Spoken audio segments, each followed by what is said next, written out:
14절에 보면은 여호와께서 친히 이들을 그곳으로 쫓아보내셨기 때문입니다.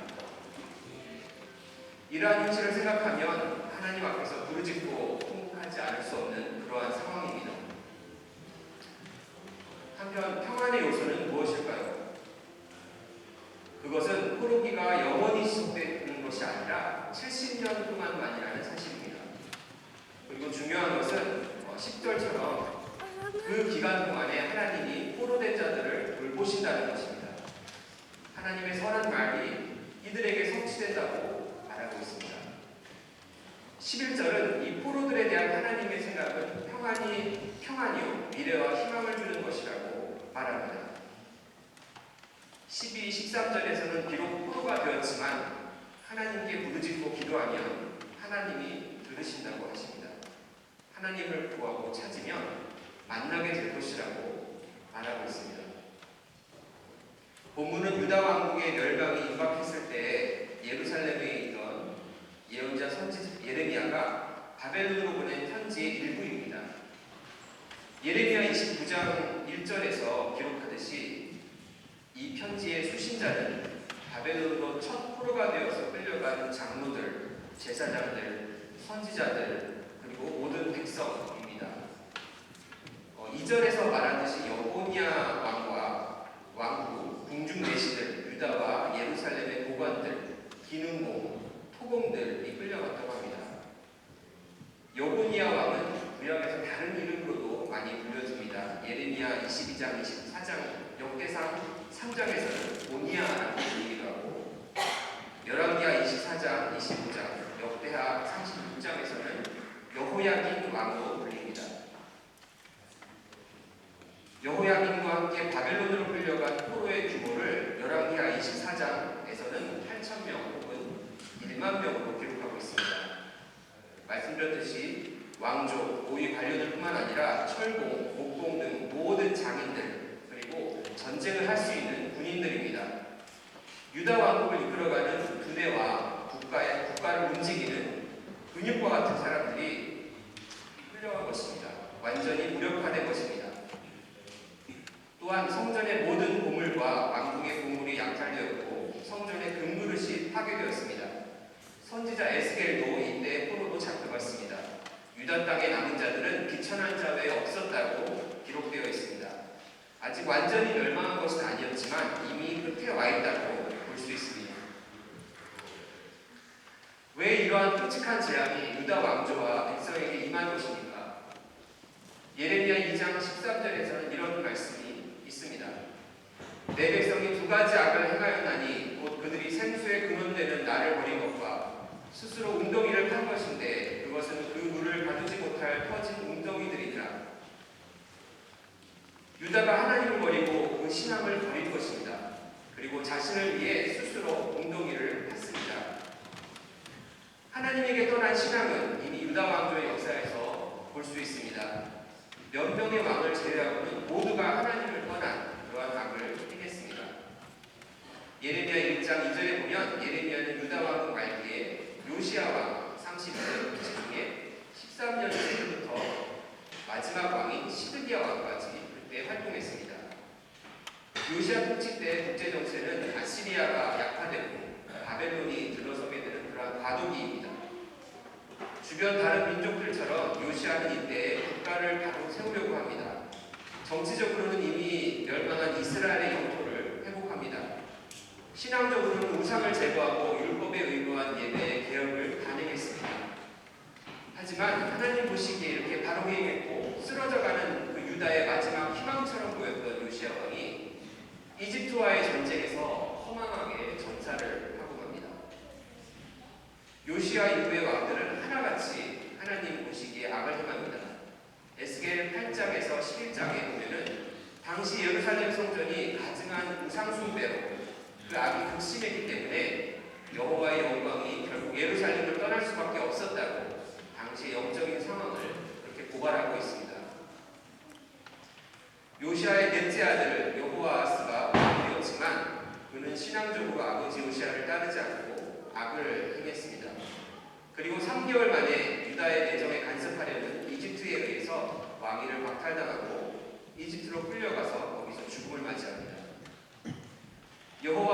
대신에 이집트는 이집트계인 그의 형 여호야김을 왕으로 세웁니다. 그의 이름도 엘리야김에서 이집트식으로 여호야김으로 개명했습니다. 이것은 상징적으로 유다의 실제적인 주인이 이집트라는 의미입니다. 유다는 아시리아에 이어서 이집트의 속국이 되는 그러한 운명을 갖게 되는 것입니다. 이집트의 꼭두각시인 여호야김은 11년간 유다를 통치하는데 예레미야 20장 13절에서 19절에 그의 폭정을 이렇게 고발하고 있습니다. 불의로 그의 집을 세우며 부정하게 그 다락방을 지으며 자기 이웃을 고용하고 그 품삯을 주지 아니하는 자에게 화 있을진저 그가 이르기를 내가 나를 위하여 큰 집과 넓은 다락방을 지으리라 하고 자기를 위하여 창문을 만들고 그것을 백향목으로 입히고 붉은 빛으로 칠하리라. 이렇게 구분이 당한 상황에서 여호야김은 11년 동안이나 자신을 위해서 민족을 착취했습니다. 열왕기하 24장 1절에서 4절에 의하면 바벨론의 침공에 그는 3년간 바벨론에게 조공을 바치다가 바벨론에게 반항을 합니다. 바벨론은 이것을 빌미로 그를 공격했다고 기록합니다. 그는 예언된 대로 바벨론에 끌려가서 최후를 맞이합니다. 이렇게 망한 원인은 열왕기하 24장 3절에 의하면 여호야김이 여전히 므낫세의 악한 길을 따랐기 때문이라는 것입니다. 이미 앞에서 말씀드렸듯이 그의 아들 여호야김은 등극한 지 3개월 만에 바벨론에게 끌려가서 37년 동안 옥살이를 합니다. 여호야김 대신에 바벨론은 여호야김의 숙부이며 친바벨론계인 시드기야를 왕으로 세웁니다. 이 시드기야의 원래 이름은 마따니아인데 바벨론의 하수인을 의미하는 바벨론식의 이름 시드기야로 개명했습니다. 그는 유다 마지막 11년을 통치했으나 백성들은 그의 정통성을 인정하지 않았습니다. 여전히 유다 백성들은 여호야김이 귀국하기를 열망했습니다. 시드기야는 처음에는 바벨론에게 형주했지만 주변 민족들과 함께 반란에 가담했고 그것이 결국 그의 국명을 단축시켰습니다. 시드기야 9년에 바벨론은 유다를 침공하고 시드기야는 두 눈이 뽑힌 채 바벨론으로 포로로 끌려갑니다. 성전과 왕궁과 성벽이 파괴되고 약탈되었으며 당대의 제사장들은 비롯한 모든 지도층들이 사형을 당합니다. 이로써 340년간 존속되었던 유다는 멸망합니다.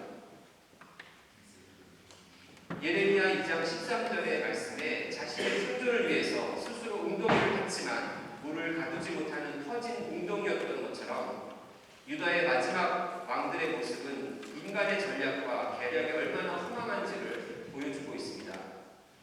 급변하는 국제정세에 따라 친이집트 정치를 하고 친바벨론 노선을 따랐지만 그것이 유다를 구원하지 못했습니다. 예레미야는 이런 유다를 예레미야 17장 5절에서 비판했습니다. 여호와께서 이같이 말씀하시니라. 무릇 사람을 믿으며 육신으로 그의 힘을 삼고 마음이 여호와에게서 떠난 그 사람은 저주를 받을 것이라. 그러나 여전히 자신과 국가가 건재함으로 유다의 왕들과 그 백성들은 그러한 길에서 떠나지 않습니다. 예레미야 2장 35절에서 36절에 이러한 모습에 대한 경고가 담겨 있습니다. 그러나 너는 말하기를 나는 무죄하니 그의 진노가 참으로 내게서 떠났나 하거니와 보라 내 말이 나는 범죄를 하지 아니하였다 하였으므로 내가 너를 심판하리라.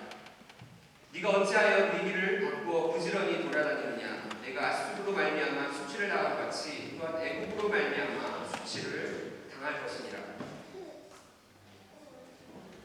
당시 유다의 정황을 보여주는 여러 구절들이 있습니다. 하나님의 말씀을 인정하지 않는 그러한 상황을 예레미야 5장 11절에서 13절에 이렇게 기록합니다.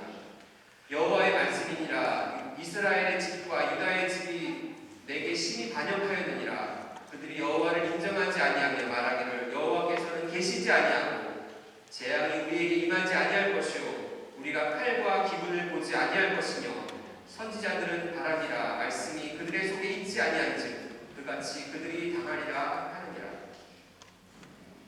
자신들의 위기를 외면하면서 신앙의 행위가 마치 주술처럼 자신들에게 안정을 줄 것이라고 믿는 그러한 거짓 믿음 위에서 이 사람들은 있었습니다. 예레미야 7장 4절에서 7절은 이들을 또한 고발합니다. 너희는 이것이 여호와의 성전이라 여호와의 성전이라 여호와의 성전이라 하는 거짓말을 믿지 말라.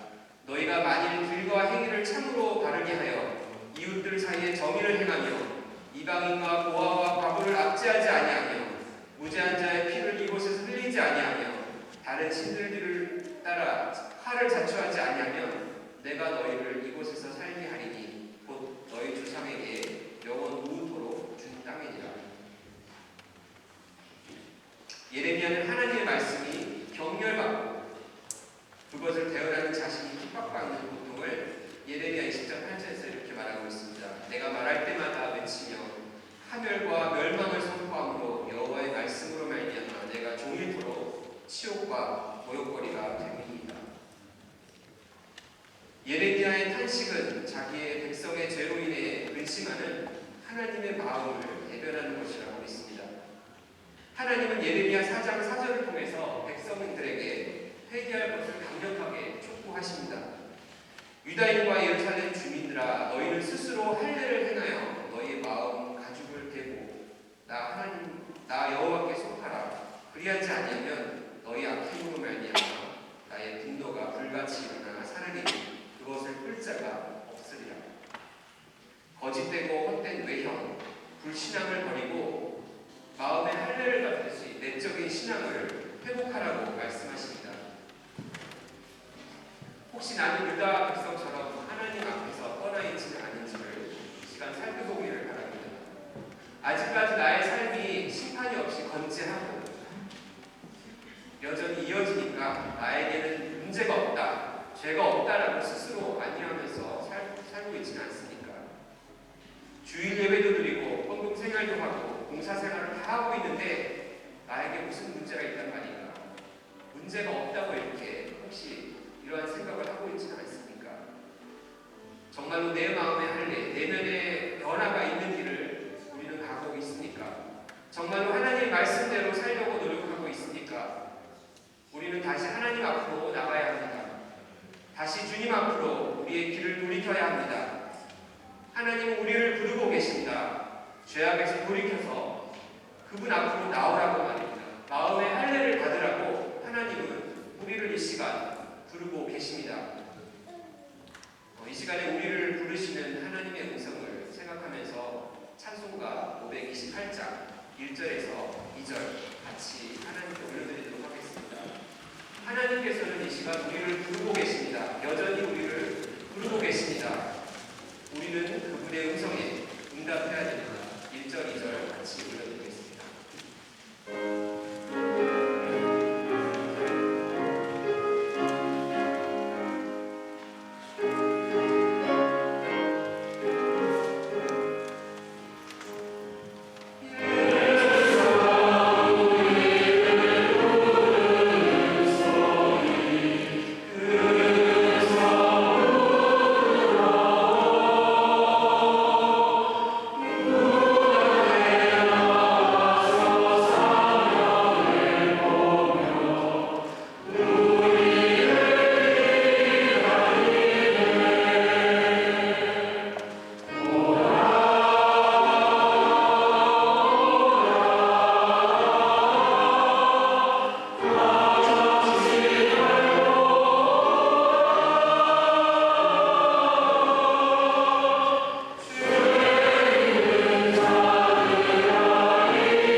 형식적이고 외형적인 종교는 필요가 없다고 말입니다. 예레미야의 예언은 당시의 지정학적인 여러 사건들을 하나님과 그 백성 유다의 관계 안에서 해석하고 있습니다. 유다가 멸망한 것은 강대국 사이에 위치한 유다의 지정학적인 특수성 때문이 아니라 것입니다. 하나님의 백성이 그 신앙을 회복하지 못하고 마음의 할례를 받듯 내면으로부터 진정한 회개와 변화가 없었기 때문에 결국 하나님의 심판, 오늘 본문에서 말하는 그러한 재앙의 요소가 초래된다는 것을 보여주고 있습니다. 오늘 본문에서 발견할 수 있는 것은 역사적으로 유다는 국가와 개인이 망하고 포로가 되는 종말을 경험했지만 자신의 백성을 향한 하나님의 사랑은 결국 끝나지 않았다는 것을 알 수 있습니다. 하나님이 자기 백성을 다루시는 시간은 70년입니다. 유다를 향한 하나님의 언약은 변함이 없었습니다. 하나님의 말씀은 이루어진다는 위로가 그 말씀 가운데 있습니다. 본문 10절에 바벨론에서 70년이 차년이라는 표현이 있습니다.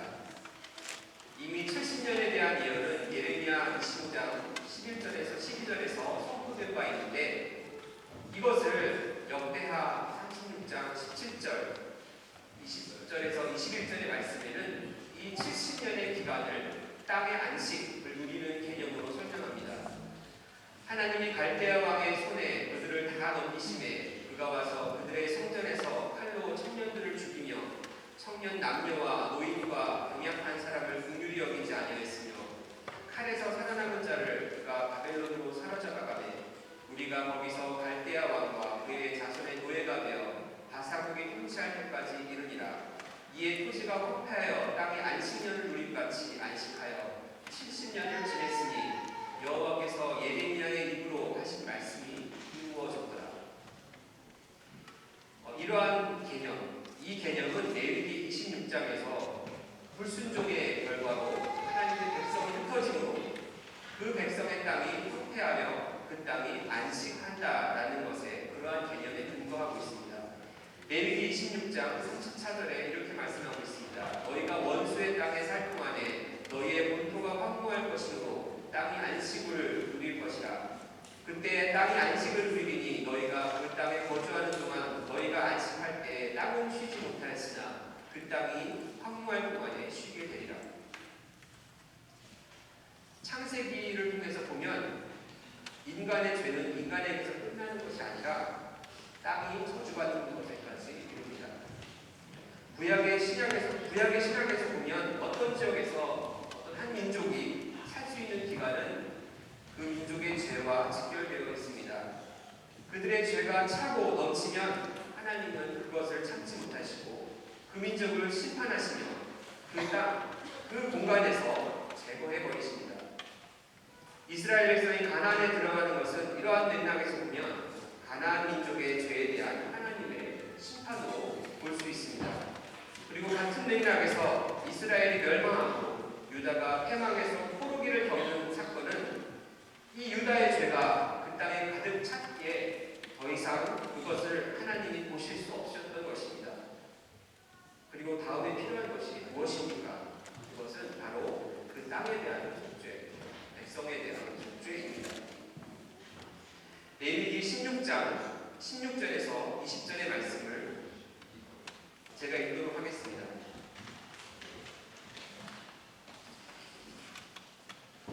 곧 이스라엘 자손의 부정과 그들이 범한 모든 죄로 말미암아 지성소를 위하여 속죄하고 그들의 부정한 중에 있는 회막을 위하여 그같이 한 것이요 그가 지성소에 속죄하러 들어가서 자기와 그의 집안과 이스라엘 온 회중을 위하여 속죄하고 나오기까지는 누구든지 회막에 있지 못할 것이며 그는 여호와의 제단으로 나와서 그것을 위하여 속죄할지니 곧 그 수송아지의 피와 염소의 피를 가져다가 제단 피퉁이 뿔들에 바르고 또 손가락으로 그 피를 그 위에 7번 뿌려 이스라엘 자손의 부정에서 제단을 성결할 것이요 그 지성소와 회막과 제단을 위하여 속죄하기를 마친 후에 살아있는 염소를 드리되.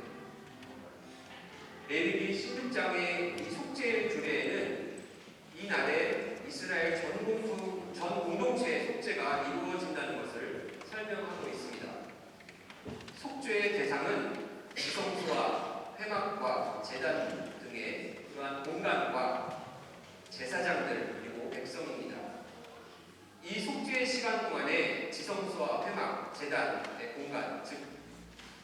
속한 모든 땅의 오염과 그 거주자들의 모든 죄가 씻어진다고 말하고 있습니다.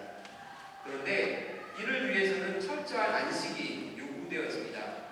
레위기 16장 31절에서 이 날을 안식일 중에 안식일이라고 표현하는 것은 그만큼 속죄의 진행 속에서 안식 준수가 엄중하다는 것을 뜻합니다. 안식이라고 하는 것은 모든 종류의 일에서 쉬는 것, 심지어는 생계를 위한 음식조차도 멈추는 것을 말합니다.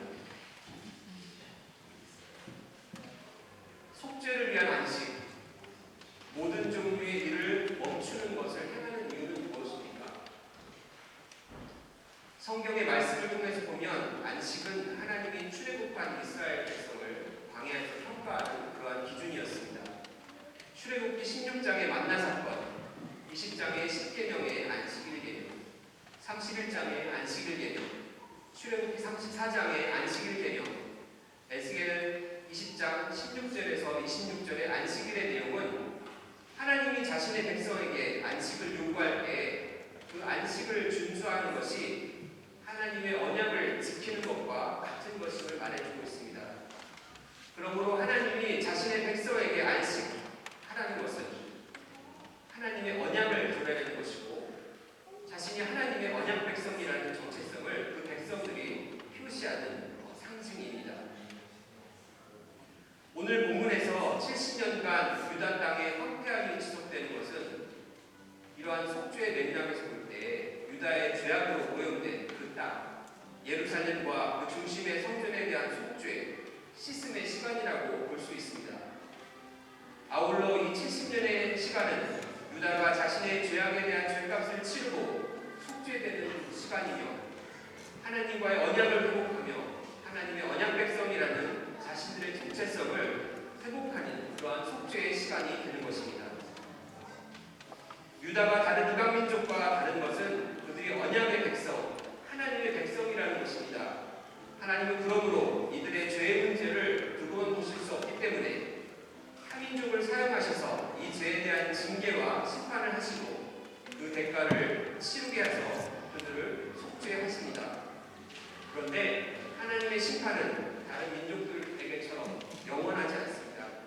언약의 백성이 영원히 멸망하는 그러한 계획은 하나님에게는 없습니다.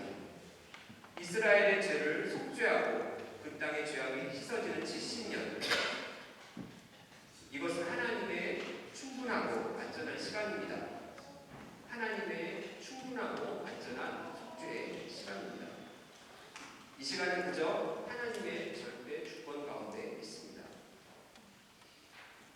레위기 16장 29절에서 31절에 안식, 속죄의 규례가 있습니다. 너희는 영원히 이 규례를 지킬지니라.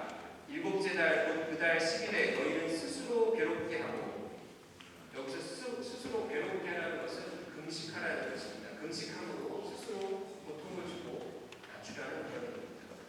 스스로 괴롭게 하고 아무 일도 하지 말되 본토인이든 너희 중에 거류하는 거류민이든 그리하라. 이날에 너희를 위하여 속죄하여 너희를 정결하게 하리니 너희의 모든 죄에서 너희가 여호와 앞에 정결하리라. 이는 너희에게 안식일 중에 안식일인즉 너희는 스스로 괴롭게 할지니 영원히 지킬 규례니라. 레위기 속죄의 규례에서 안식은 이렇게 금식과 함께 진행이 됩니다. 성전에서 속죄 의식이 행해지는 동안에 백성들은 자신의 거처에서 안식하면서 금식합니다. 안식한다는 것은 그냥 쉰다는 것이 아니라 모든 행동을 멈추고 하나님을 기다리는 것입니다. 금식은 어떠한 의미를 가집니까? 금식은 금식자가 스스로 생명의 공급원인 음식을 일정 시간 끊음으로 그 시간만큼은 자신의 생명을 드리는, 자신을 희생해서 하나님께 드리는 그런 의미를 가집니다. 금식으로 배고픔과 고통을 경험하는 것은 자신을 스스로 낮추어 자신의 생명의 원천이신 하나님에게 구원과 생명이 나오는 것을 기대하고 그것을 고백하고 인정하고 자신을 헌신하는 그러한 영적인 태도입니다. 속죄의 과정에서 인간이 할 수 있는 역할과 안식을 준수하고 함께 이렇게 금식하는 것은 속죄를 받기 위해서 인간편에서 해야 될 필요한 영적인 태도입니다. 속죄 과정에서 안식과 금식은 외형적이지만 시끄럽지 않습니다. 잠잠이 침묵 가운데 이루어집니다. 하지만 안식과 금식은 하나님이 생명과 구원의 원천이심을 인정하고 그를 향해 간절히 나가는 절규요 부르짖음입니다. 영적인 외침입니다. 내면의 몸부림입니다. 자기를 드리는 것입니다. 오늘 본문의 12, 13절에서 무엇이라고 하나님은 말씀하십니까?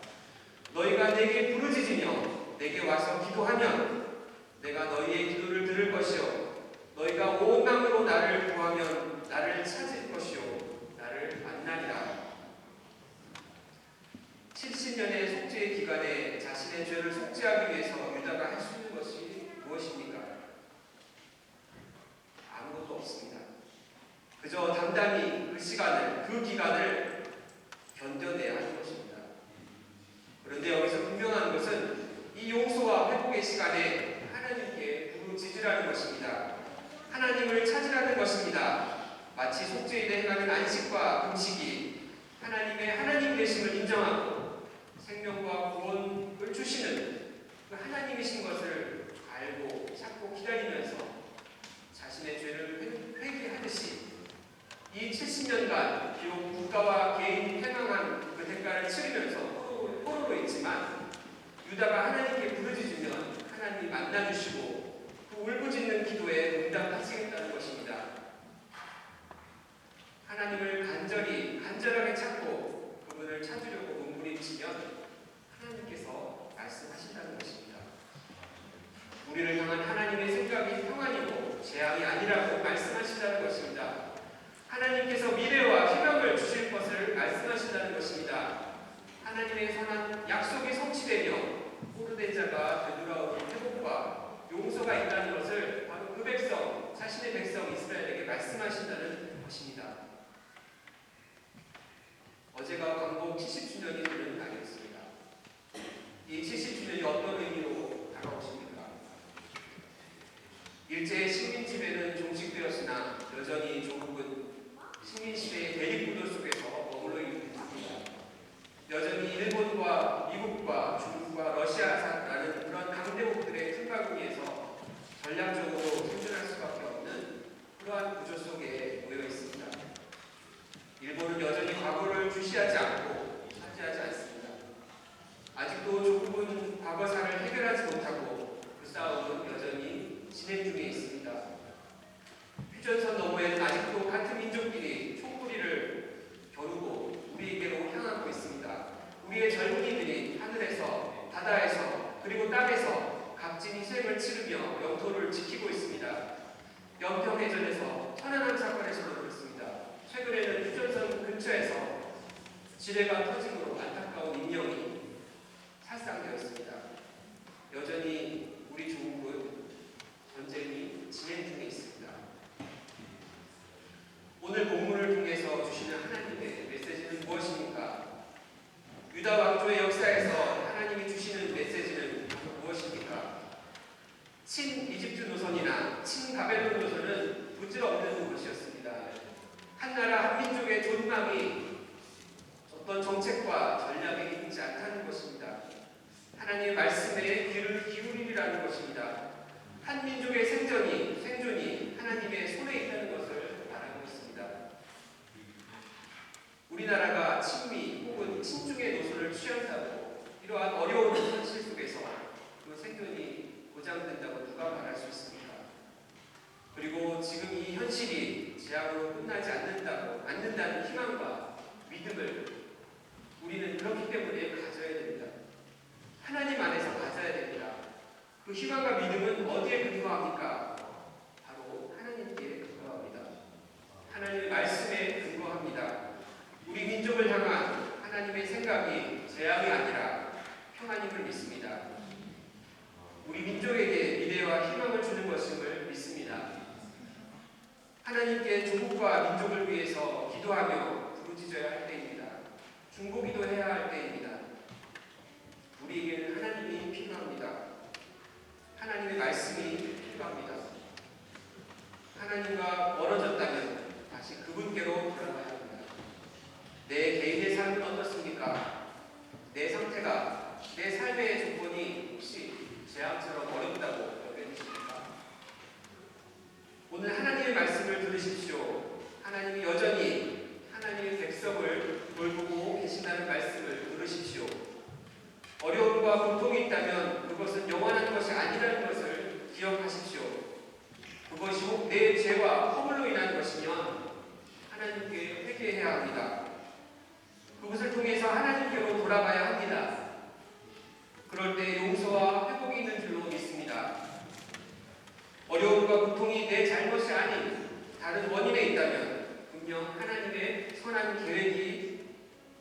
있을 것입니다. 나는 다 이해하고 알 수 없으나 하나님의 백성을 향한 하나님의 생각이 평안이요 재앙이 아니므로 그 끝이 있음을 믿으시기를 바랍니다. 민족과 개인뿐만 아니라 교회를 위해서 기도해야 됩니다. 빨리 장로교회를 위해서 기도하고 있으신 줄로 믿습니다. 새벽 기도와 금요 기도에 나와서 기도하시기를 부탁드립니다. 목회자와 더불어 모든 재직이 함께 기도해야 합니다. 청년의 때에 기도하십시오. 청년의 때에 기도하는 습관이 없으면 나중에 청년들이 기도할 수가 없습니다. 기도의 자리로 나오십시오.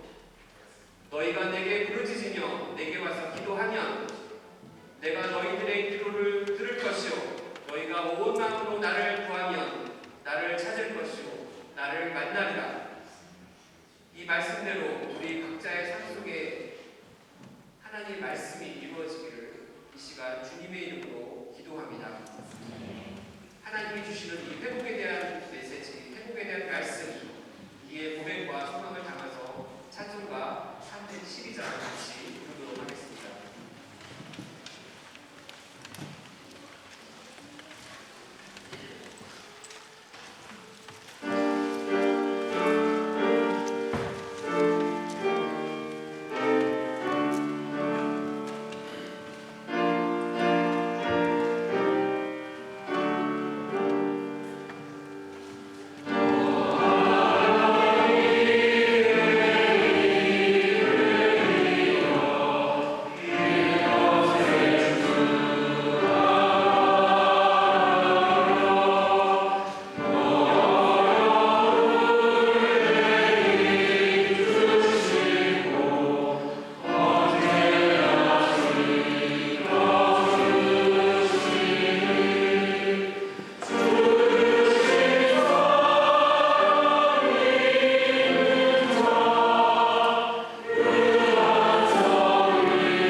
회개하고 용서받을 수 있는 은혜 허락하여 주시옵소서. 조국의 현실과 민족의 앞날을 주님께 맡깁니다. 한국을 긍휼히 여기시고 한민족의 과거, 현재, 미래를 회복시켜 주시고 그 길을 회복시켜 주시옵소서. 하나님을 찾는 교회와 개인 되게 하시고 하나님을 간절히 만나기를 사모하고 찾고 부르짖는 우리 되게 하옵소서. 예수님의 이름으로 기도합니다. 아멘.